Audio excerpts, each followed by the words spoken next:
ಪಟ್ಟಿ ಇಲ್ಲ ಮುಂಜೇಸಿ ಪೋಕೆ ಎಲ್ಲ ನೀಲಾಲ ಕನ್ನುಲಲ್ಲ పడ్డాలే నిలువెల్ల ఏ రెసిపీ ఫిక్స్ అయ్యావు? అమ్మాయిలకి ఇష్టమైనది పింక్ కదా, అందుకే పింక్ సాస్ పన్నీర్ పాస్తా.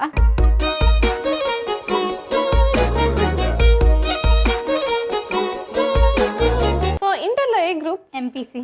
నీకు మ్యాథ్స్ బాగా వచ్చా? అందరు అదే అనుకుంటారు కానీ రాదు. మరి ఎలా మేనేజ్ చేసావు 2 years మ్యాథ్స్? అందరు ఎలా చేస్తారో అలానే చేసా. ఎలా? నాకు తెలియదే. ఏదో రాసేసి వచ్చేసాము, అలా అలా పాస్ అయిపోయాము. అంటే వాళ్ళు ఇచ్చే ప్రాబ్లమ్స్ వేరే ఉంటాయి, మీరు సాల్వ్ చేయాలి కదా.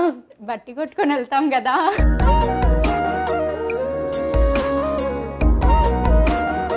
యంగ్ చెఫ్ సోమవారం నుండి బుధవారం వరకు మధ్యాహ్నం 12:15 తిరిగి మధ్యాహ్నం 2:30 చూస్తూ ఉండండి మీ ఈటీవీ అభిరుచి ఛానల్లో.